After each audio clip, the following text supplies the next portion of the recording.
Bom, se calhar então vale a pena já começar, os outros colegas vão entrando depois. Em nome do NAB, gostaria de dar as boas-vindas a todos que se inscreveram aqui para participar desse seminário. Todos os meses temos trabalhado com empoderados para sempre trazer um tema atual. Desde já dou aqui as boas-vindas e o agradecimento sempre especial à professora Lilian por ter organizado o nosso seminário. Em nome do NELB também, agradecer ao professor José Luiz e ao professor Gustavo Santos pela aceitação desse convite.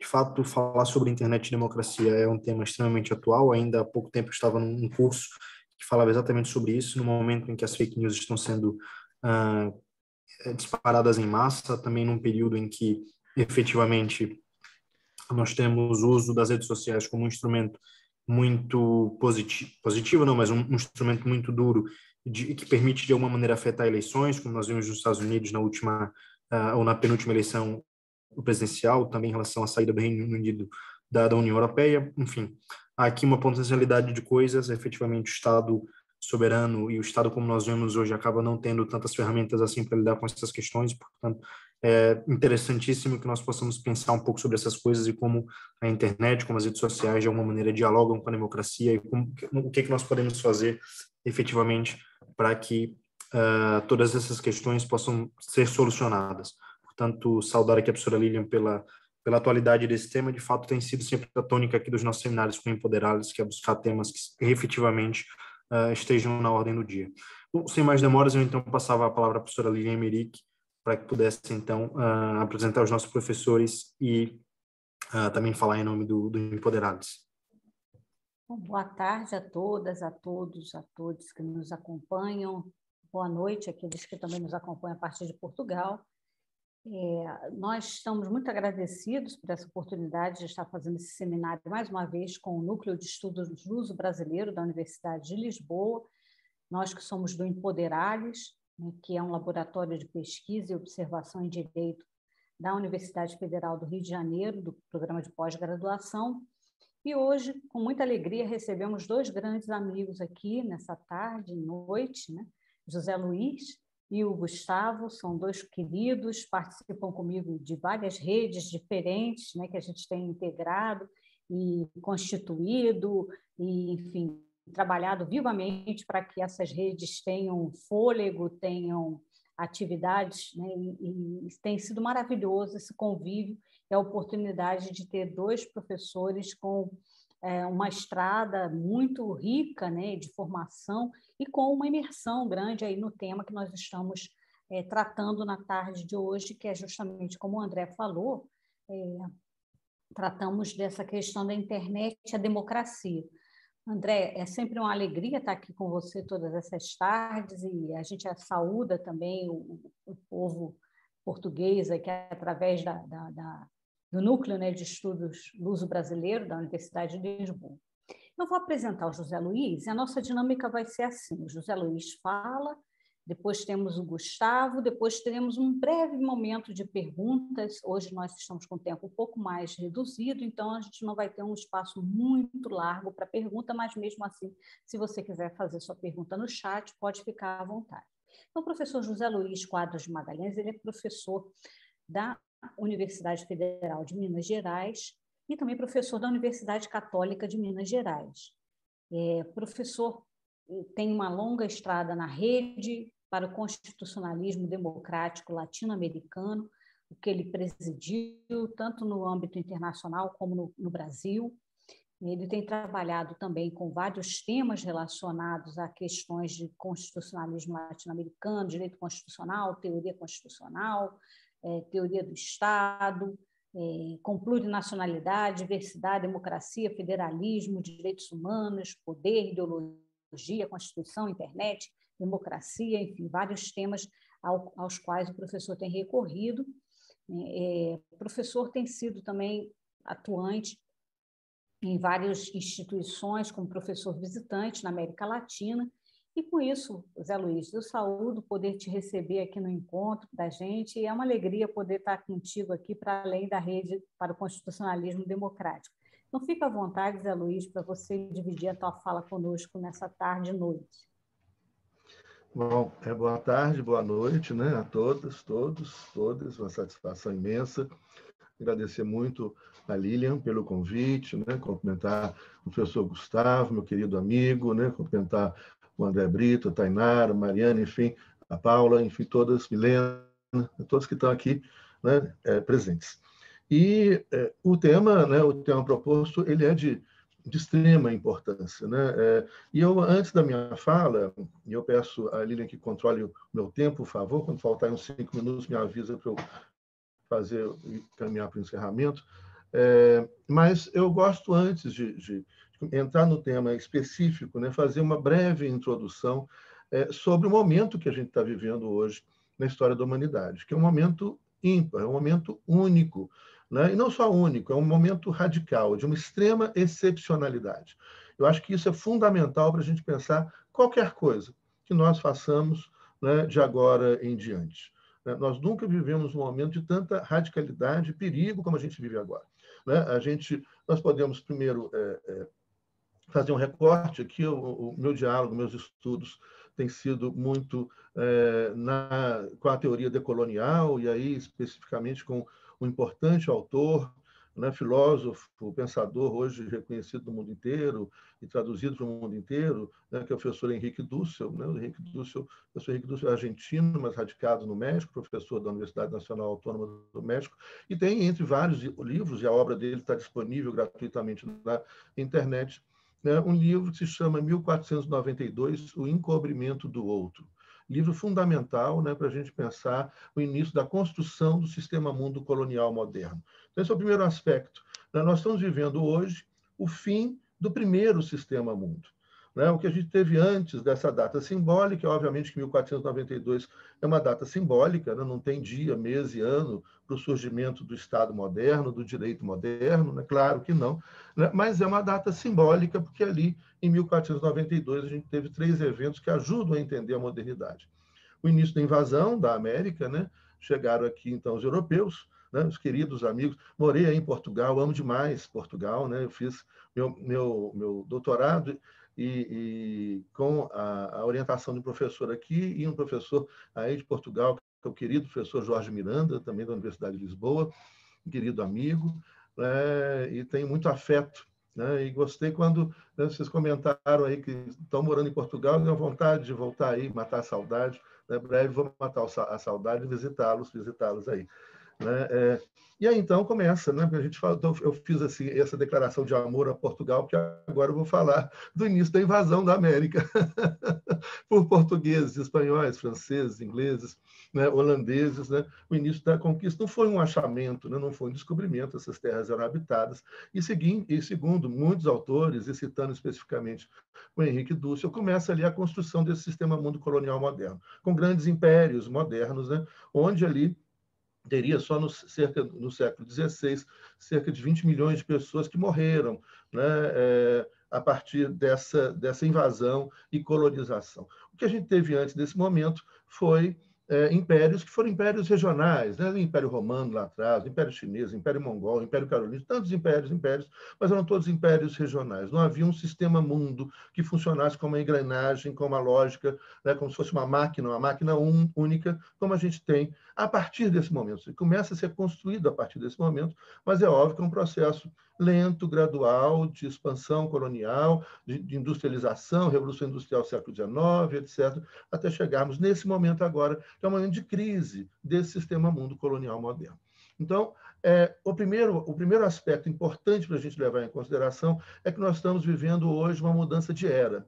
Né? Para o pensamento ocidental, a última grande mudança de era teria sido a passagem do feudalismo para o Estado moderno, né? Para o início da construção, então, desse sistema mundo colonial moderno, a construção do Estado moderno, do direito moderno.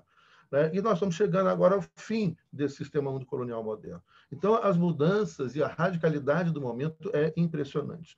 Né? Então, a gente pode fazer, né, menção, além disso, além desse momento, né, de ruptura e de construção de um mundo que vai se configurando multipolar, ainda indefinido, né? E com a crise do que é inventado com o Estado moderno, né? Lembrando ali que com o Estado moderno inventa a burocracia estatal, né? O direito moderno, a identidade nacional, que é uma invenção moderna, né? por sobre as identidades pré-existentes que existiam por toda a Europa e por todo o mundo, né? A Polícia Nacional, os exércitos nacionais, a moeda nacional, os bancos nacionais, todas essas instituições são criadas a partir desse momento de criação do Estado moderno e vivem hoje uma crise radical. Vivemos ainda, além disso, um momento de crise ambiental radical. E aí, mais uma vez, eu queria insistir muito nisso. Nós não vivemos qualquer momento. O momento que a gente vive hoje é de extrema excepcionalidade. E aqui, só para ilustrar isso, vou citar um gráfico que é encontrado nesse livro aqui, chamado A Superinteligência, do Nick Bostrom, né, quando ele fala da inteligência artificial, onde, nesse gráfico, ele traz um gráfico de crescimento do PIB nos últimos 10 mil anos. Então, o gráfico sai lá de 8 mil anos antes de Cristo, e é uma linha contínua, não preciso mostrar o gráfico aqui, é uma linha fácil de entender, uma linha contínua, vai crescendo lentamente, muito lentamente, 8 mil antes de Cristo, 7 mil, 6 mil, 5 mil, ano 1000 depois de Cristo, e aí quando vai chegando, né, ali, né, depois do século XVI, o início da construção do sistema mundo colonial moderno, essa linha começa a acelerar-se. No século XIX é uma aceleração maior, no século XX essa linha dispara. Então, o gráfico é exatamente isso aqui. Tá? E esse gráfico, então, nos mostra justamente isso que eu insisto. Não dá para a gente falar em qualquer coisa sem levar em consideração a extrema excepcionalidade e radicalidade do momento presente. Né? O que cresce hoje, né, a economia, o PIB, e com isso cresce população, exploração de recursos naturais, compromete gravemente a natureza, né, que já está aí, nós estamos vivendo, não é que é uma crise que virá, nós estamos vivendo já essa crise há algum tempo, ela se mostra cada vez mais radical, e a gente precisa prestar atenção nisso. Então, é esse momento de extrema velocidade, de extrema radicalidade, de veloz destruição do planeta, dos recursos naturais, e, ao mesmo tempo, de um rearranjo global, né, entre os estados nacionais, as potências, etc. Isso vocês estão acompanhando, né, claramente, quando a gente vê, por exemplo, o renascimento da Eurásia, né, a força da Rússia, aliada à China, agora aliada à Rússia, China e Irã, agora mais recentemente a Turquia, né, que ao mesmo tempo faz parte da OTAN, né, ameaça parceiros da OTAN, enfim, um mundo extremamente complexo, com outra realidade de relações internacionais e com a ameaça climática, que é gravíssima, e também é só prestar atenção no que vai acontecendo pelo mundo afora e em torno de nós. Soma-se, então, isso, finalmente, a questão que a gente vai entrar aqui. Né? Nesse mesmo livro aqui, né, do Nick Bostrom, que traz esse gráfico, né? Ele menciona que, segundo ele, que é um especialista nisso, é um pensador, um filósofo sueco e especialista em inteligência artificial, e tem outros livros interessantes, né, que a gente pode recomendar, né, sobre inteligência artificial. Esse livro aqui da Margaret Boden, né, também sobre inteligência artificial. Muitos livros têm sido lançados, livros muito bons pela editora Ubu, aqui do Brasil, né, que também tratam da questão da inteligência artificial e do efeito disso na vida de todos nós. Né? Um livro que tem se tornado aí muito mencionado, né, que é A Era do Capitalismo de Vigilância, né, da Shoshana Zuboff, também muito interessante, sobre como nós perdemos a nossa privacidade acompanhada dessa imensa velocidade, né, que vivemos nesse mundo contemporâneo.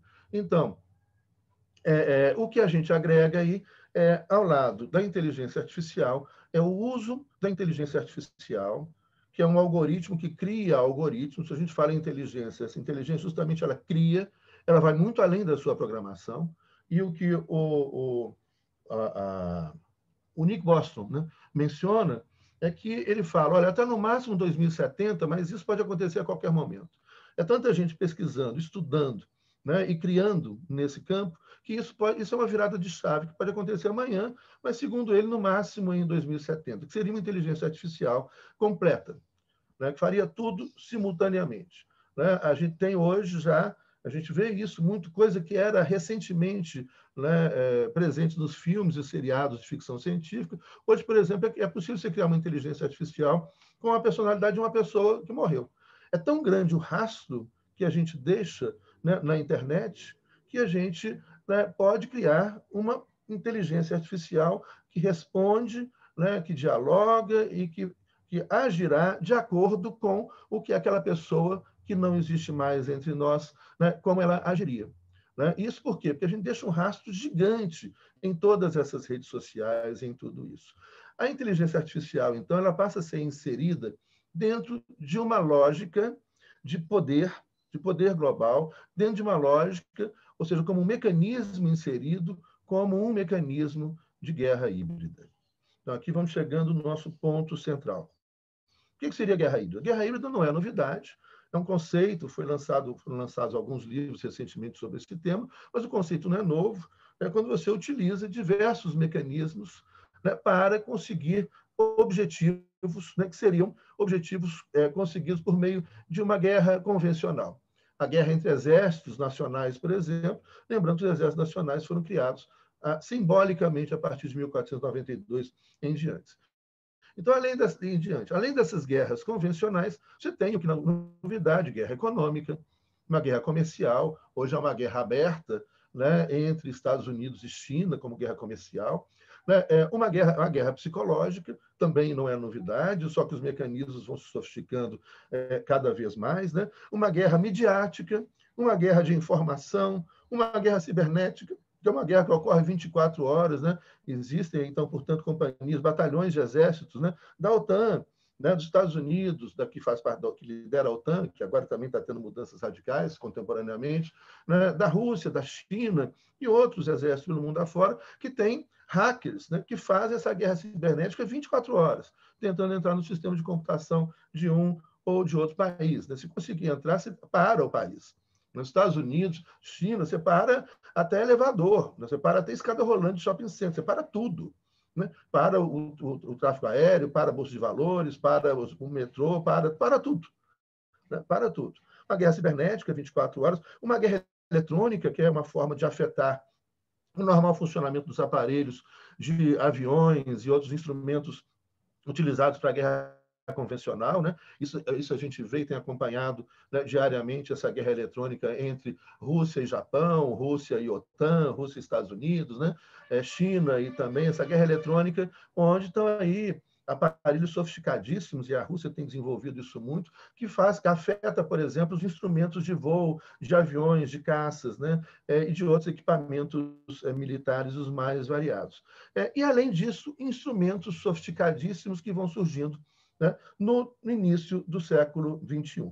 Então, vamos afunilando isso aí nesse grande conceito de guerra híbrida, né, como a guerra de informação, guerra midiática, guerra ideológica, guerra psicológica, guerra comercial, guerra econômica, guerra cibernética, guerra eletrônica, né, que vai sofisticando.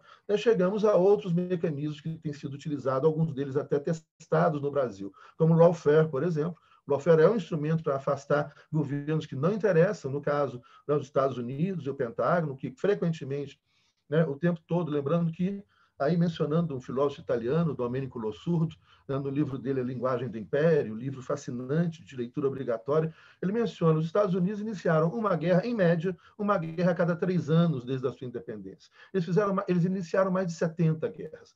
Sem dúvida, o país, né, que aí, seguindo o caminho da Inglaterra, mais iniciou guerras, mais matou. Né? E aí, então, né, esses mecanismos, né, são as guerras iniciadas. Eles fizeram uma guerra, invadiram o Panamá para tirar o presidente do Panamá, que eles colocaram lá, vocês devem lembrar do Noriega, e tantas outras intervenções, golpe de Estado no Brasil, em 64, patrocinado pela CIA, pelo Pentágono, golpe de Estado no Chile, na Argentina, no Uruguai, e tantos outros aqui na América Latina, patrocinados pelo Pentágono, hoje já fartamente documentados, isso não é mais hipótese a ser comprovada, né? Isso está muito documentado, isso é real, né? Então se discute, será? Não, foi e continua sendo. Como o golpe que o Brasil sofreu em 2016 contra a presidenta Dilma, que foi um golpe que utilizou o legislativo contra o próprio legislativo. O legislativo e a Constituição contra a própria Constituição. O legislativo como órgão democrático contra a própria democracia, para atingir determinados, como o encarceramento do presidente Lula também, que também foi, né, lawfare, mecanismo onde se utilizou o Ministério Público, hoje, felizmente, até, né, um membro dessa operação Lava Jato já foi demitido do Ministério Público, que a gente espera que aconteça também com os outros membros da Operação Lava Jato, que foi uma operação que afetou gravemente a economia brasileira. Lembrando que o Brasil chegou a ser a 5ª economia do mundo e hoje despencou, né, num delírio político alucinado de violência, com discursos nazifascistas e com a destruição da economia brasileira, com a destruição da Petrobras, etc. Isso tudo é fruto da guerra híbrida.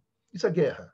Né? Nós vivemos hoje uma guerra global que usa todos esses instrumentos nesse rearranjo, né, internacional, envolvendo principalmente, né, as grandes potências, né? Estados Unidos, a principal potência econômica, que vai sendo alcançada pela China, a nova potência econômica, e a Rússia, uma potência militar que, embora seja aí a 5ª economia hoje do mundo, é um país assentado sobre muita riqueza, né? E agora que pode ser explorado, por exemplo, na Sibéria. Então, e aí chegamos a esse elemento, a guerra de afetos. O que é a guerra de afetos? Então, agora eu vou caminhando para o final e deixar aí a possibilidade, né, e me coloco à disposição também, mesmo que hoje eu não possa ficar muito tempo, eu estou à disposição, vocês podem, depois visitem o meu blog, que é meu nome, José Luiz Quadros de Magalhães, Luiz com Z, que tem ali muito material, vocês têm acesso também, a gente pode continuar esse diálogo, será a maior satisfação para mim. E chegamos à guerra de afetos. O que é isso? Então, voltando aqui, hoje, nós disponibilizamos gratuitamente mais do que isso. Nós trabalhamos, nós pegamos essas empresas como Google, Microsoft, né, YouTube, etc. Né? A gente trabalha para essas empresas gratuitamente, às vezes até paga para trabalhar. Né? Fornecendo o quê? Qual que é o produto? O que essas empresas vendem? Vendem a nós mesmos. Nós somos o produto dessa empresa. Vendem informação sobre nós. Hoje, por exemplo, está sendo desenvolvido um equipamento que de identificação facial.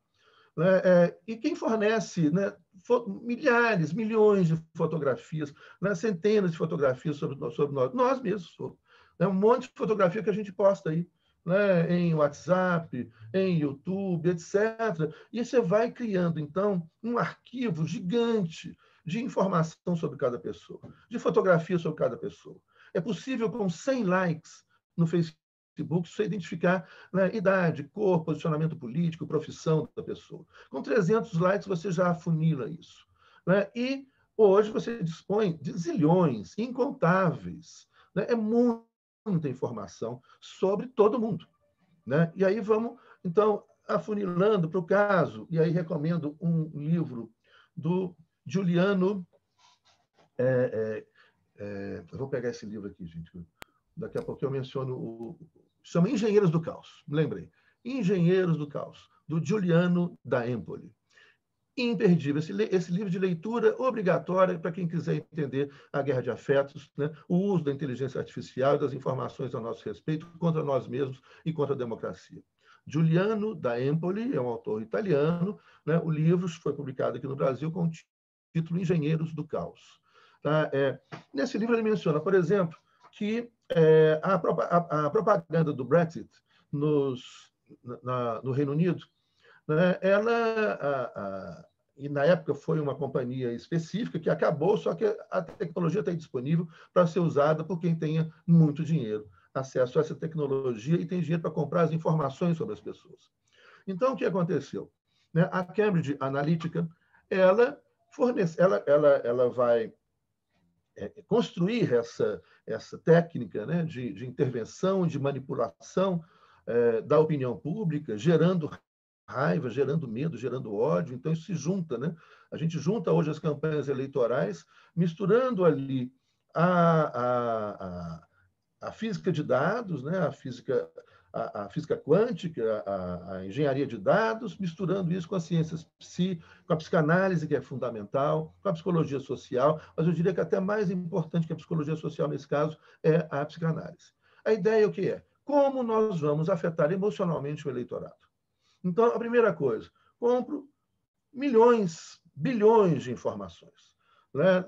No que esse livro, Engenheiros do Caos, menciona, é que a campanha do Brexit no Reino Unido dispunha de milhares de informações sobre cada eleitor inglês.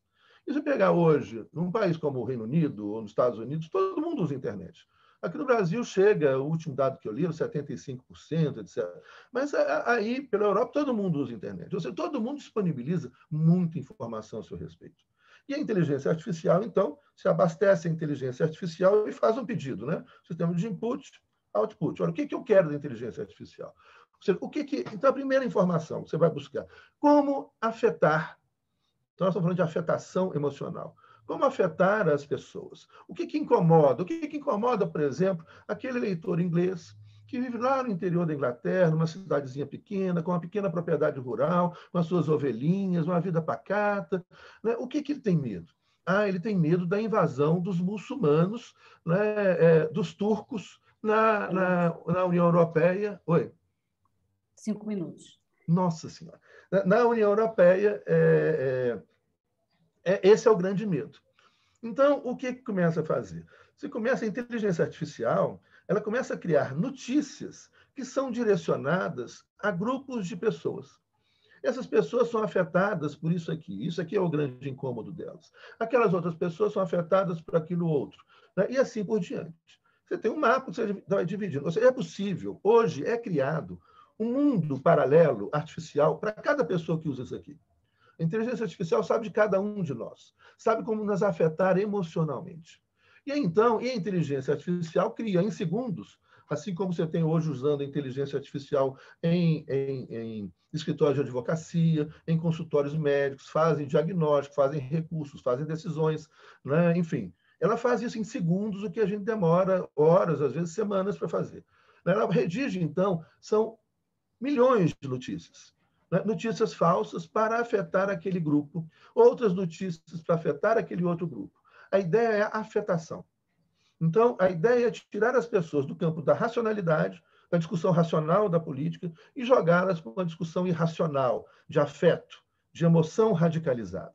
Então, as notícias começam com notícias verossímeis, notícias que a gente pode ler e são plantadas em jornais que a gente lê todo dia. E se a gente vê e acha que são notícias verossímeis. Só que as pessoas vão recebendo ali no seu celular notícias artificiais, que vão trazendo preocupação. Vão falar, olha, a Turquia vai entrar para a União Europeia, os turcos vão invadir a sua cidadezinha aí. Aí começa até do absurdo, né, das notícias. Teve uma notícia ali na época do Brexit, falava que 60 milhões de muçulmanos iriam invadir a Inglaterra. É algo que essa notícia é absolutamente inverossímil. Ela é impossível, né? Ela não vai acontecer. Né? Não vão chegar... 60 milhões de turcos chegando na Inglaterra, né, representa que vai esvaziar a população de toda a Turquia. É uma notícia absolutamente absurda. Mas quando você chega nesse ponto, que é um ponto muito comum aqui no Brasil, né, essas notícias, aqui na campanha, né, inventaram um monte de coisas, né, como mamadeira, com pênis, né? Mas outras coisas assim, ridículas, absurdas, mas que as pessoas já, num delírio político, num delírio provocado, já começavam a embarcar nessa notícia. Né? Então, você cria, primeiro, o incômodo, você vai alimentando isso com notícias falsas, esse incômodo vira medo, esse medo vira raiva, essa raiva vira ódio, e aí, então, você transpõe aquela barreira. Então, a gente começa a chegar aí no campo do fascismo. No fascismo, e tem um livro de uma filósofa brasileira muito interessante que ela fala, né, que é impossível discutir com o fascista. O fascismo já é, então, a emoção contaminando todo o espaço da política. Não há mais racionalidade possível. Não há mais diálogo possível com essas pessoas. As pessoas já estão contaminadas. Né? Lacan diria, Lacan menciona 3 grandes paixões humanas, né? O amor, o ódio e a ignorância. A ideia desses mecanismos sofisticados, né, de uso da inteligência artificial, criando algoritmos, criando notícias falsas, alimentando esse medo diariamente, até jogar as pessoas no estado de ódio. Quando a pessoa está no estado de ódio, gente, é igual a pessoa estivesse no estado de uma paixão, o amor. Né? O paixão, ódio, paixão, amor, paixão, ignorância. Né? No estado de ódio ou no estado de paixão, a gente está apaixonado por alguém. A gente não pensa direito, altera o estado químico do nosso corpo. Nós estamos falando de alteração, portanto que a gente fala de guerra de afetos. É uma guerra dentro dos nossos corpos. A guerra global hoje atinge e ocorre dentro dos nossos corpos. E não só uma guerra psicológica ou ideológica, né, mas também uma guerra de afetos. Ela atinge o nosso fígado, né, o nosso estômago, o intestino, os nossos nervos. Ela afeta a química do nosso corpo. Ela nos joga num estado onde as pessoas não conseguem pensar mais. Hoje existem milhões de brasileiros e milhões de norte-americanos, né? Eu diria hoje milhões de húngaros, né? Poloneses, mergulhados nesse estado de ódio, né? Nesse estado de fascismo, de estado de ódio, e que, então, impede qualquer tipo de diálogo, né? Isso é gerado. E aí, então, nas palavras finais, encerrando aqui dentro do tempo, falta um minuto que eu marquei aqui, não sei se confere, aí vai uma questão. Como vencer uma guerra híbrida? O jogo é híbrido. Como vencer uma guerra de afetos, como sendo um mecanismo dentro da guerra híbrida? Há uma única maneira de vencer uma guerra de afetos. E não é com racionalidade, não é. Essas pessoas estão, obviamente, guardadas as proporções, né, do que seria um delírio, como uma manifestação estudada pelas ciências psiquiatria, psicologia, psicanálise, né, e como um delírio provocado pelas redes sociais. Mas o mecanismo é semelhante. Né? A pessoa que está em estado de delírio, né, a última coisa, ela fugiu para a fantasia, porque ela morre de medo, de pavor do real. A última coisa que você pode chegar para essa pessoa que está delirando, que está vivendo na fantasia, é chegar e mostrar o real para ela aqui. Olha o real aqui. Ela vai mergulhar ainda mais na fantasia, porque ela está fugindo justamente disso. No campo do delírio político, né, guardadas as proporções, né, não adianta a gente chegar para as pessoas e falar, olha, aqui documentos e mais documentos, provas, mas você não está vendo isso. Não. Você não vai no Brasil hoje, né, tem 40 milhões de pessoas com problema de alimentação, pessoas passando fome, né, população de rua que tinha diminuído, desaparecido, né, a miséria que tinha diminuído muito no nosso país, voltou tudo à toa. Não adianta mostrar o real. As pessoas não querem, elas acreditam e se refugiam nisso. Recomendo aqui vocês assistirem um videoconferência, né, de um psicanalista chamado Antônio Quinet, Q-U-I-N-E-T, Antônio Quinet. O vídeo chama Ignoródio. É só colocar no Google que vocês acham, está no YouTube. Né, que ele vai aprofundar nessa explicação. Ou seja, então, como vencer uma guerra de afetos? Não vai ser com racionalismo, não vai ser com discurso racional, vai ser com afeto. E aí encerro de uma maneira que pode parecer romântica, mas não é, né? É bastante necessária e real. A única maneira de a gente vencer o ódio é com muito amor. A única maneira de vencer a guerra de afetos que gera o ódio entre as pessoas é respondendo com amor. Por mais romântico ou irreal que possa parecer ser, não é não. É a nossa única possibilidade. Se a gente entrar no ódio também, se a gente odiar os que nos odeiam, se a gente odiar, né, essas pessoas que estão contaminadas pelo ódio, a gente vai ter perdido essa guerra.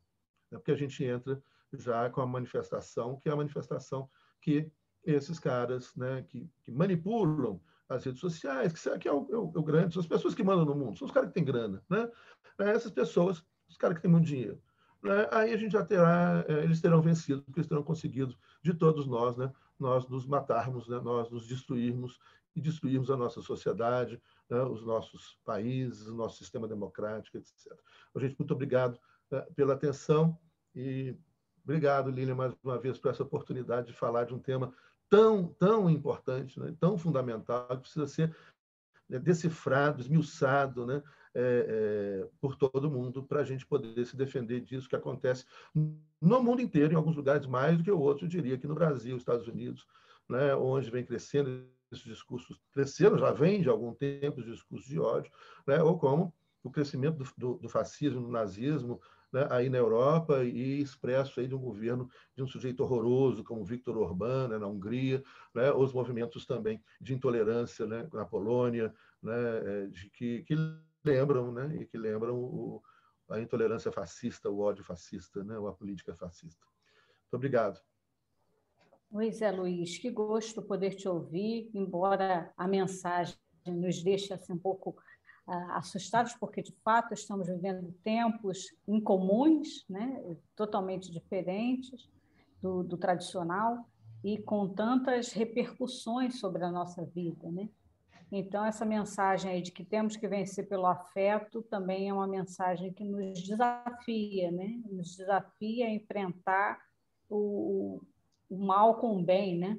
A buscar respostas que tragam, né, uma guerra de afeto, mas vencer que o vença o bem, né, que vença o afeto bom, né, o positivo, seja ele da onde que ele proceda, né, porque quem está buscando bem, com certeza, não vai divulgar coisas falsas, não vai potencializar informações que não são precisas, nada disso, né?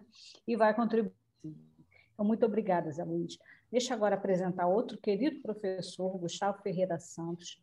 Gustavo é colega de outras redes que nós participamos. O Gustavo fez pós-doutorado na Universidade de Valência, na Espanha, no Boston College, dos Estados Unidos. É professor adjunto da Universidade Católica de Pernambuco, já há muitos anos. Atua no programa de pós-graduação nessa mesma instituição. Foi professor adjunto da Universidade Federal de Pernambuco, foi presidente da Comissão de Ensino Jurídico da OAB de Pernambuco, coordenador do curso de Direito da Universidade Católica de Pernambuco, coordenador da Escola de Magistratura, enfim, foi coordenador de muitas coisas, inclusive da área do direito, né, durante um período na CAPES, né, e assim temos uma larga história acadêmica, né, com o professor Gustavo. O professor Gustavo é um querido amigo também, participa conosco de duas redes, rede hispano-brasileira de Direito Constitucional e também da Rede do Constitucionalismo Crítico da América Latina. Então, e além disso, é uma pessoa muito bacana, gente boa pra caramba, bom de ouvir, e a gente tem um prazer enorme de te receber hoje, Gustavo. Fica à vontade, então, para fazer a sua apresentação. Obrigado, Lilian, pelas palavras. Obrigado, Zé Luiz, pela palestra que nos deu, né? Eu acho que já ajudou bastante a gente a entender o fenômeno que a gente precisa discutir. Eu vou partir de uma perspectiva um pouco diferente, mas a gente tem muitos pontos em comum nas nossas falas, né? Eu gosto de destacar que a internet, na relação internet-democracia, é uma relação problemática, como toda relação entre meio de comunicação e democracia. Todo meio de comunicação tem algum problema em relação à democracia, precisa de alguma ação do Estado para garantir a democracia, e a internet ela tem um problema um pouco mais grave que os meios anteriores, né? Ela tem aquilo que eu chamo de o paradoxo democrático da internet. Ela, ao mesmo tempo que ela potencializou a democracia, ela trouxe mais instrumentos para a democracia, ela abriu espaço para esse tipo de ação que Zé Luiz narrou, que é uma ação destrutiva para a democracia. E a perspectiva inicial de quem analisou a relação democracia e internet era uma perspectiva simplesmente positiva. Se você pegar textos de 1996, 97, 98, as primeiras pessoas que saudavam a internet como um instrumento importante para a democracia, elas chegavam a falar em uma nova esfera pública virtual. Era como se a gente tivesse transferido o debate que a gente fazia tradicionalmente na política para dentro da internet, e esse debate seria potencializado, simplesmente. Existia na época uma certa frustração com os meios de comunicação, com a televisão, com o rádio. Por quê? Porque eram meios limitados quanto à sua propriedade, né? Então havia uma diferença enorme entre quem tinha e quem não tinha uma emissora, quem tinha ou quem não tinha acesso a uma emissora. Eu gosto de dizer que colocavam esses meios de comunicação radicalmente o problema da igualdade, né? Da igualdade. Então muitas vozes eram silenciadas nesse contexto. Poucas pessoas falavam e muitos estavam ali apenas para ouvir a televisão, ouvir o rádio. Então era natural que quando a internet chegou, as pessoas saudassem como esse novo espaço público. Por quê? Porque todo mundo passava a ser emissor, né? Todo mundo que estava conectado podia emitir a sua opinião, a sua voz. Só que de 2016 para cá, e Zé Luiz falou bem sobre isso, houve uma mudança de perspectiva. Se você fizer organizar os estudos que trataram do tema internet e democracia, a perspectiva muda em 2016. Em 2016 as pessoas passam a olhar essa relação de forma mais cética, mas até pessimista, né? Até pessimista. E eu vou explicar que essa mudança aconteceu porque houve uma mudança estrutural na internet. A internet que a gente conhece hoje não é a internet que a gente conheceu no fim dos anos 90. Né? São coisas diferentes. O que aconteceu em 2016? Esses dois processos eleitorais que Zé Luiz falou. O Brexit no Reino Unido e a eleição de Trump nos Estados Unidos. que foram processos eleitorais com muito uso de mentiras orientadas por dados, quer dizer, havia mensagens falsas, notícias falsas, mas não era simplesmente o que antigamente já existia na política, de discurso com informações falsas. Essas informações falsas foram orientadas por dados para atingir o eleitorado. E daí para frente foram muitos os processos atingidos por campanhas de desinformação orientadas por dados. O Quênia, por exemplo, em 2017, o Quênia chegou a anular uma eleição. Fez novamente a eleição e só não anulou porque ia ficar caro demais. Claramente eles voltaram um pouquinho de sério. A gente não vai conseguir fazer um processo eleitoral totalmente limpo de fake news e a gente tem que seguir em frente. O Brasil em 2018, a Índia em 2019. E não é só o boato, não é só a mentira, porque isso a gente, como eu disse, a gente já tinha na política. A política já, em muitos momentos, foi decidida por boatos, inclusive manipulações pela televisão, pelo rádio, né? A eleição de 89 aqui no Brasil, o uso que a Rede Globo fez, um canal estabelecido ali, o uso que fez das informações sobre o debate, o último debate eleitoral. Então isso era uma coisa que já existia na política. O que muda de 2016 para cá, quer dizer, um pouco antes de 2016, fica evidente em 2016, mas o que muda é a forma, é como é que a mentira, como é que a manipulação é feita orientada por dados. Isso ficou claro no escândalo da Cambridge Analytica. Esse escândalo que Zé Luiz citou, só nele vazaram mais de 80 milhões de perfis de eleitores norte-americanos. Imagina a campanha de Trump tendo informações preciosas sobre sentimentos, sobre expectativas, não é, de 80 milhões de eleitores norte-americanos. Não é?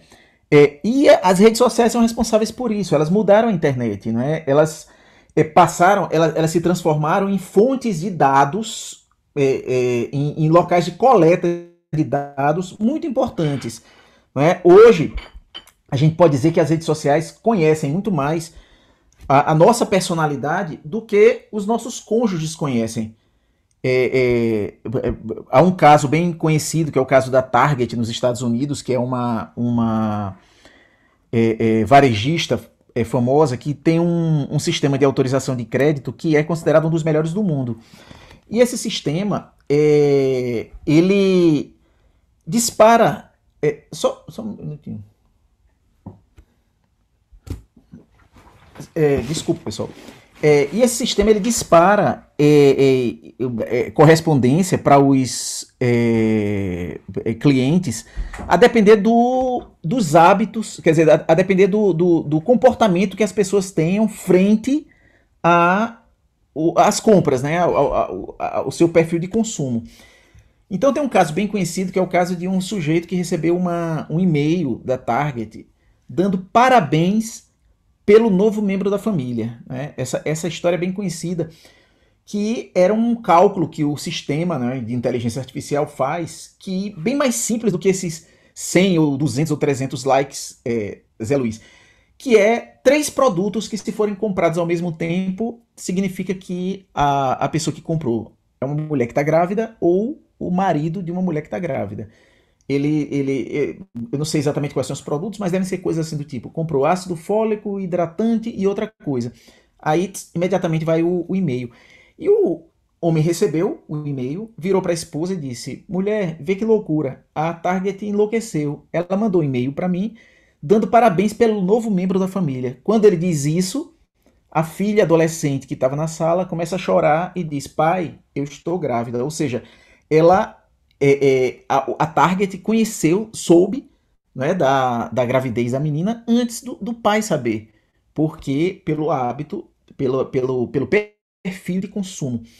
Então as redes sociais viraram, junto dos motores de busca, os principais instrumentos de coleta dessas informações utilizadas para a publicidade comercial, mas que também no caso da Cambridge Analytica foi utilizado para objetivos políticos, e a partir dali provavelmente não mais teremos processos decisórios nas democracias ocidentais que não tenham por trás estratégias orientadas por dados. E é um tipo de manipulação da informação que se faz que permite a customização da informação. O Zé Luiz falou muito bem de que a informação tenta atingir os sentimentos individualmente. Então, cada um vai receber a informação que toca os seus sentimentos, os seus medos. Né? O caso da Hungria, por exemplo. A Hungria é um país que, dentre os países da União Europeia, é um país que tem pouca imigração.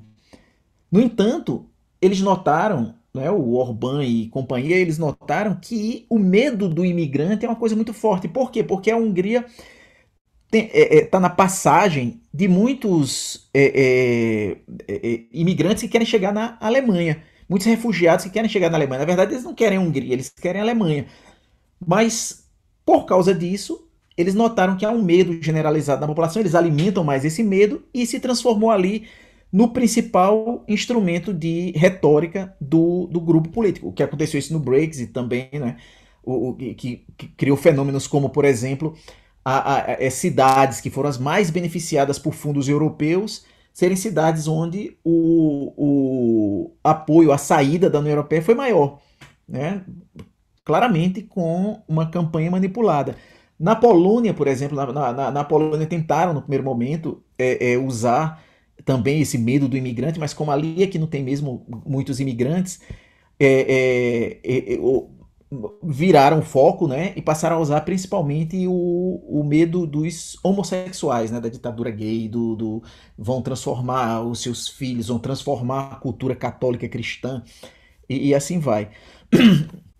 E essas mensagens vão sendo entregues individualmente. Né? Um aluno meu no mestrado na Católica, que é um militante LGBT, ele disse que na eleição de Bolsonaro, a avó dele estava convencida já a votar em Haddad. E chegou para ele no dia da eleição e disse, recebi uma mensagem aqui de um amigo que não tem mais como eu votar em Haddad. Ele, como assim, vó? Ela disse, não, meu filho, eu admito você é gay, eu admito uma pessoa como você, mas o que me mandaram é a informação de que Haddad tem um plano de transformar as nossas crianças em trans.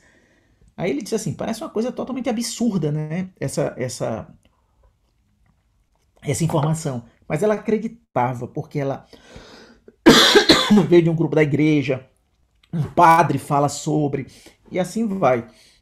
Então ele disse que passou o dia para convencer a avó a manter o voto em Haddad. Isso naquela eleição foi o que aconteceu também com o protesto do Ele Não. Houve protestos no país inteiro, mulheres nas ruas gritando Ele Não. Parecia um grande levante pró-respeito ao direito das mulheres, né, contra o discurso do bolsonarismo.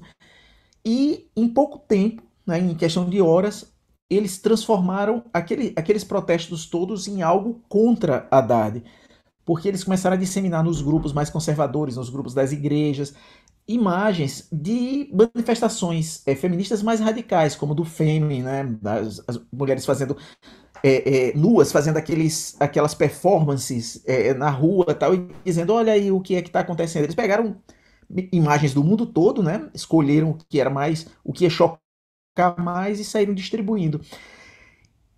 E isso não se faz inocentemente. São grupos profissionais que estão claramente dedicados a fazer um assalto à democracia. Né? O STF recentemente tem tomado um conjunto de medidas em um inquérito, que é um inquérito bastante questionável do ponto de vista formal da forma de sua instauração, mas que tem caminhado no sentido correto, que é dar foco nessas quadrilhas, nesses grupos profissionalizados, né? De não criminalização do que eu chamo de o tiozão do WhatsApp, que é aquele cara que acorda de manhã, manda uma mensagem de bom dia, manda uma mensagem religiosa e manda uma mentira. Não é? Porque ele, apesar de ser o maior responsável pela disseminação das informações falsas na internet, mas ele não é o criador dessas campanhas, ele não é o estruturador dessas campanhas. Quem está por trás é profissional. Nós precisamos proteger nossos processos eleitorais.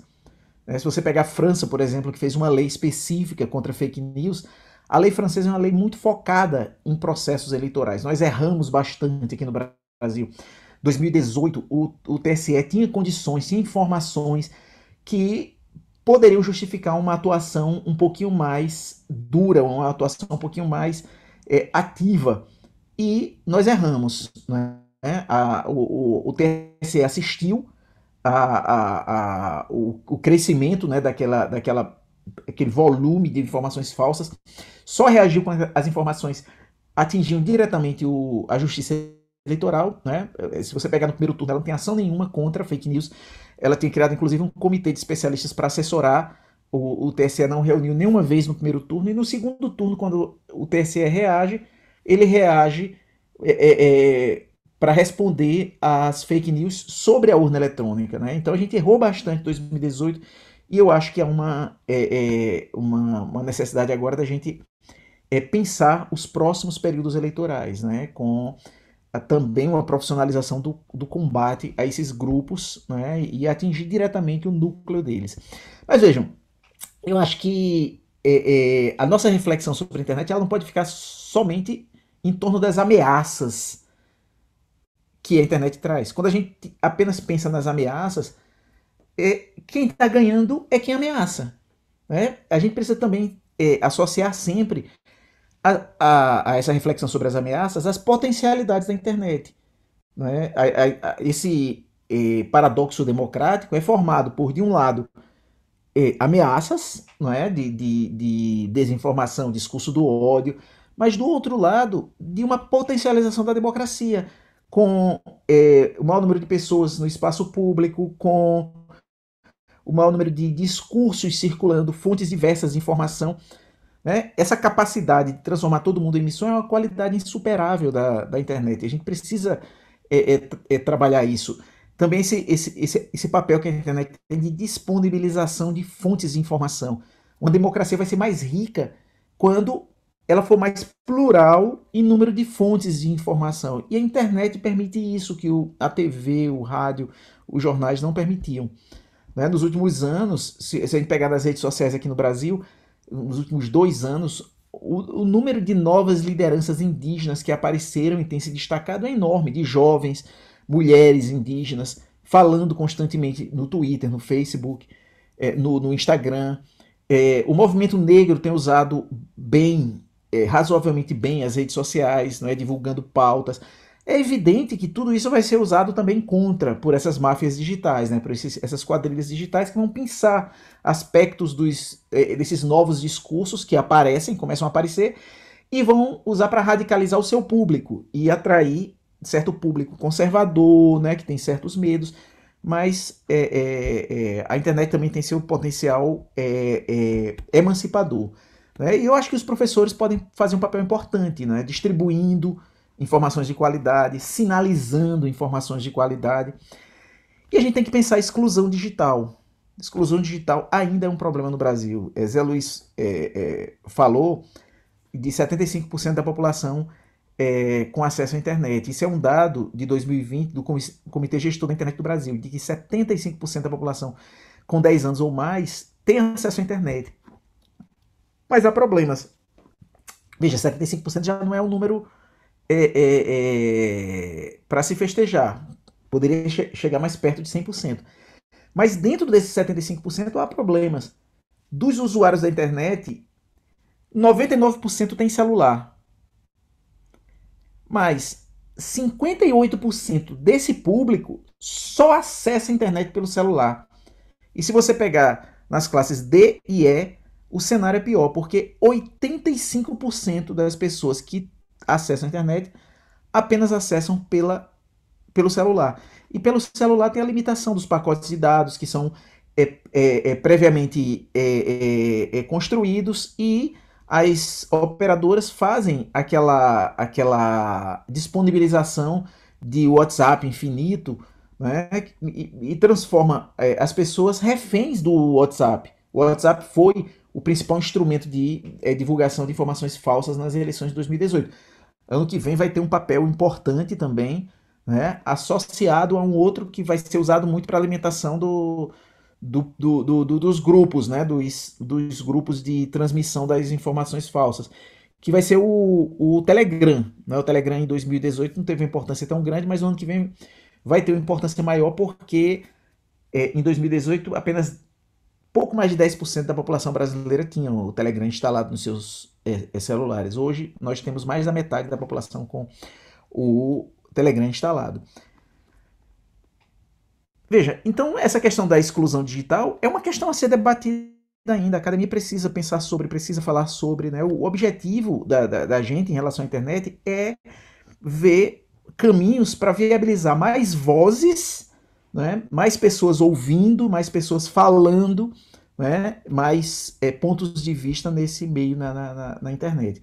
Então, para concluir, eu quero reforçar essa natureza desse paradoxo democrático, né? A internet, ela não perdeu o potencial integrador e democratizante que era tão falado, tão festejado em 1996, 97.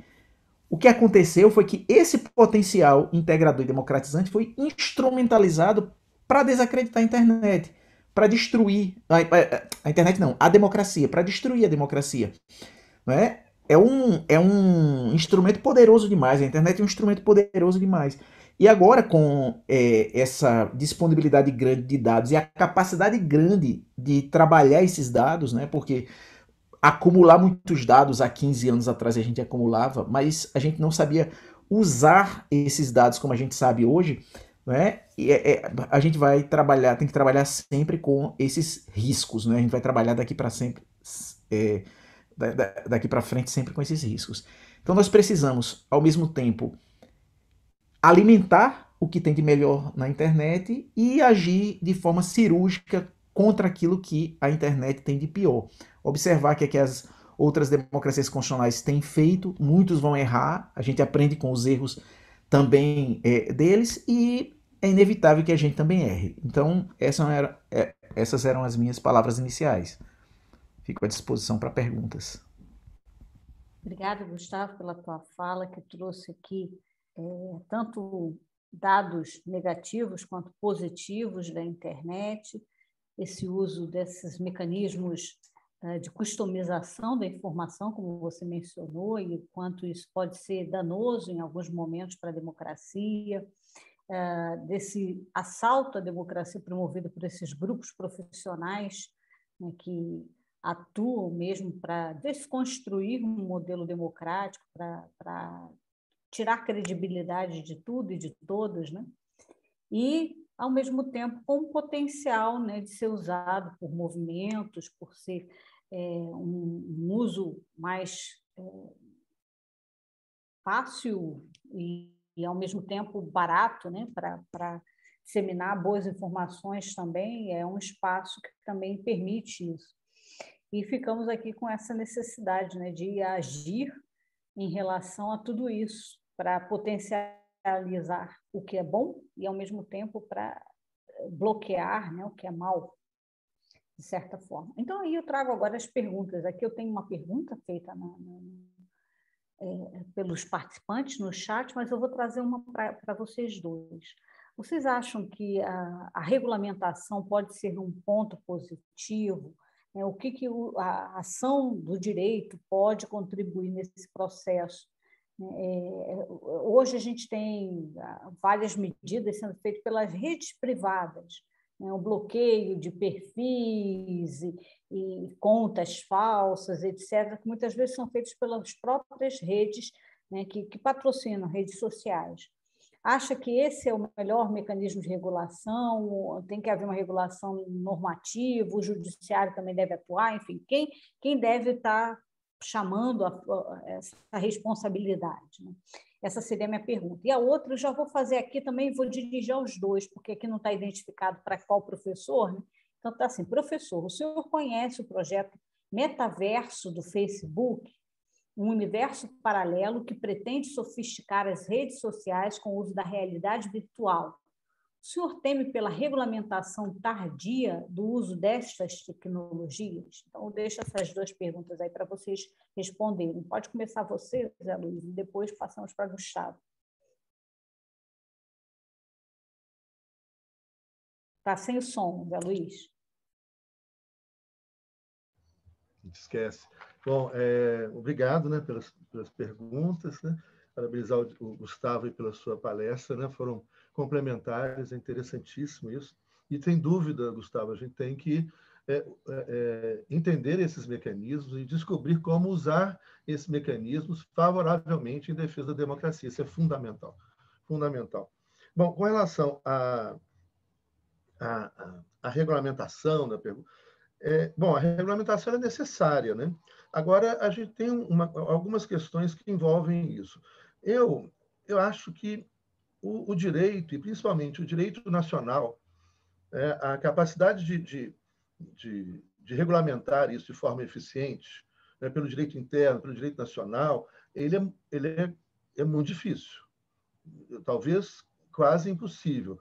A não ser que faça como alguns estados têm feito, né? A China, etc., que é suspender o uso de alguma rede, etc., criar rede alternativa, né? O TikTok é chinês, o Telegram é russo, né?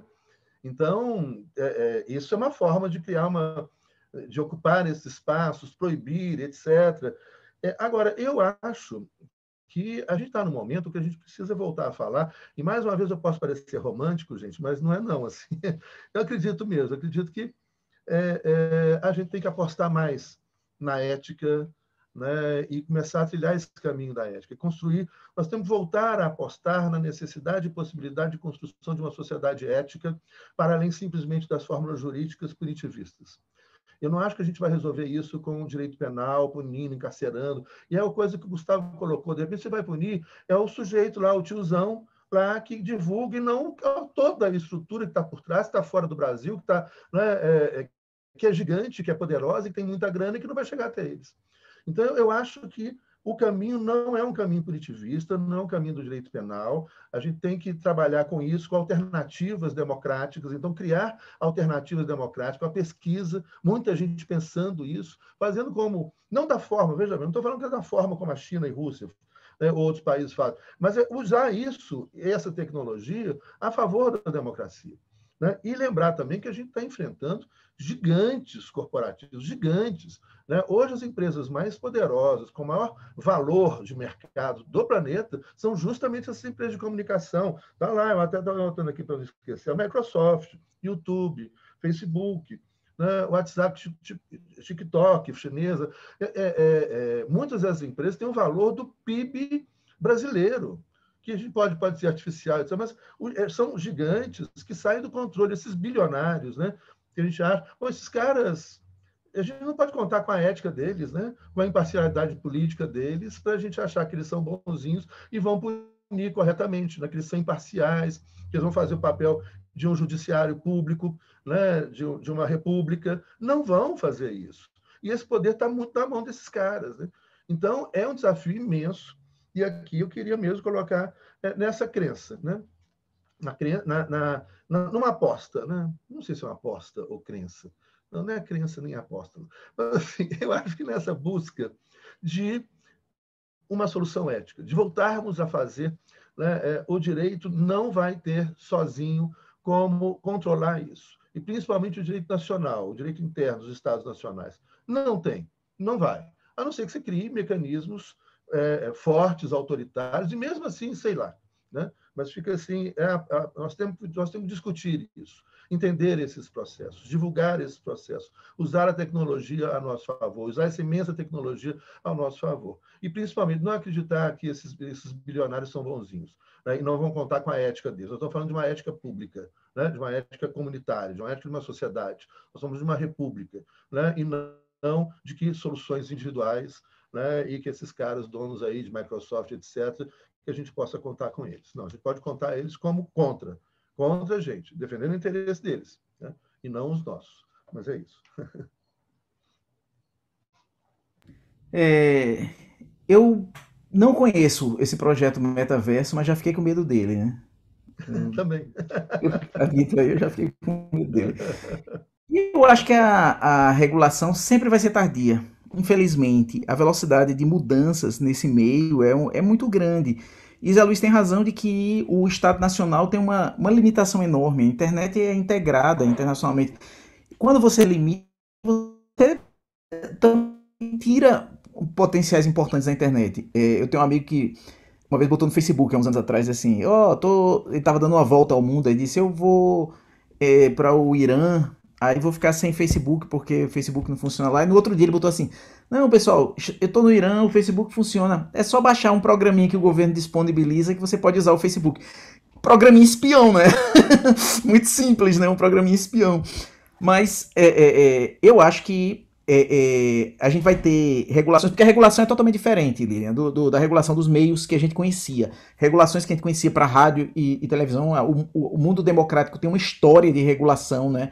Portugal, aí, com a entidade reguladora da comunicação, tem uma experiência de regulação de rádio e televisão, e que pouco serve para a internet. Essa experiência pouco serve para a internet, né? A internet é outra coisa, né? É um espaço bastante diferente. E a gente vai regular pontos específicos, como eu disse, sempre com certo atraso. Né? A gente fez agora essa Lei Geral de Proteção de Dados no Brasil. Nossa lei geral, ela é resultado de uma ação importante europeia. Né? A União Europeia regulamentou a proteção de dados, fez um tipo de legislação que a gente não imagina, que é uma legislação pensada para ser viral, porque as empresas que negociam, mesmo as empresas que não estão na União Europeia, mas que negociam com empresas da União Europeia, precisavam se submeter a ela. Daqui a pouco estava o mundo todo já usando aquele caminho da norma europeia sobre proteção de dados. E o Brasil fez uma lei inspirada nela. Né? Eu acho que esses aspectos a gente vai regulando. Quanto à moderação de conteúdo, eu concordo com o Zé Luiz de que esses sujeitos vão colocar os interesses, sempre vão colocar os interesses comerciais deles à frente. Mas a moderação de conteúdo, que é uma espécie de autorregulação, ela também é importante. Eu acho que não há incompatibilidade entre a regulação pelo Estado, que vai colocar os principais parâmetros, e essa regulação pela própria rede. Moderação de conteúdo é própria da internet. Eu tenho enfatizado sempre isso quando eu discuto isso com os alunos. Internet sempre teve moderação. Se você tinha blog, Zé Luiz tem um blog, sabe que lá na configuração do blog você escolhe se quer que quando alguém comenta apareça logo, e você, mesmo que apareça logo, você pode tirar depois um comentário ofensivo e tal, ou passar o filtro por você, ou seja, você libera a publicação dos comentários. Isso é moderação de conteúdo. As redes precisam fazer moderação de conteúdo. Eu digo para os alunos assim, a internet, as redes sociais são insalubres, mas elas são sadias frente ao que elas seriam sem moderação de conteúdo. Eu vou publicar nesses dias um artigo, um pequeno artigo no Conjur sobre isso, e eu cito um processo na Califórnia de uma mulher que foi trabalhar para o YouTube para fazer moderação de conteúdo, e ela disse que ficou com problemas psicológicos sérios, porque ela foi submetida a imagens terríveis. Por quê? Porque todo dia tentam colocar nas redes sociais imagens que são chocantes de pessoas se suicidando, de pessoas sendo assassinadas. Ela disse que viu uma pessoa sendo decapitada, viu uma cabeça sendo esmagada por um tanque, viu suicídio, viu automutilação, coisas absurdas. Então, isso é diariamente. Diariamente eles estão lá. Várias pessoas pelo mundo afora contratadas pelas redes, apertando o botãozinho, tirando essas...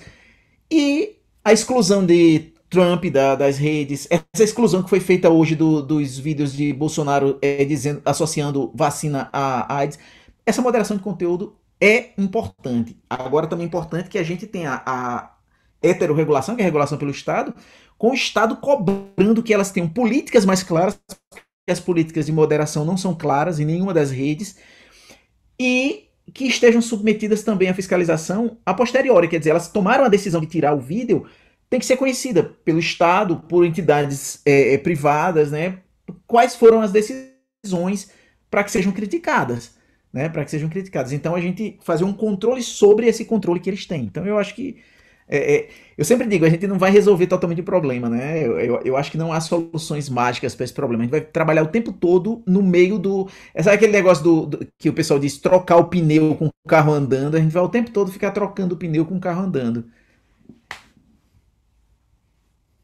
Ótimo ouvir vocês dois, a resposta que vocês trouxeram aqui. De fato, a gente está nessa luta, né, contra o tempo, né, e tentando correr atrás do prejuízo e também potencializar e antecipar questões, o que não é muito fácil, né, o que em democracia é pouco usual, né? Mas a gente vai precisar aprender. A verdade é que a gente vai precisar aprender a se antecipar um pouco mais e a tomar posições, né, bem éticas, como falou aqui o Zé Luiz, para que o melhor seja feito desse aproveitamento da internet, né?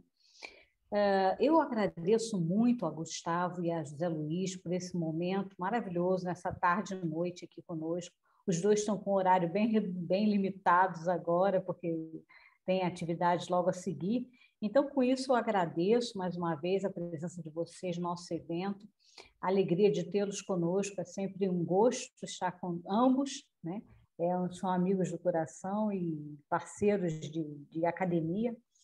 Então, eu fico aqui com esse recado, né, para todos nós, de que vale a pena a gente estudar, vale a pena a gente aprofundar, e aqueles acadêmicos que nos acompanham, que vão ver depois o vídeo em outra oportunidade, que sigam nessa linha, porque tem muito que se discutir, tem muito que aprender aqui para a gente abrir horizontes sérios, né, de investigação nesse referencial no Brasil, para que a gente não fique sujeito a essas marés, né, que vêm, que vão e que não nos deixam muita oportunidade de refletir com antecipação. Então, mais uma vez agradeço e, com isso, encerro o nosso trabalho dessa tarde e noite, agradecendo a todos e convidando para o próximo mês com o nosso próximo seminário.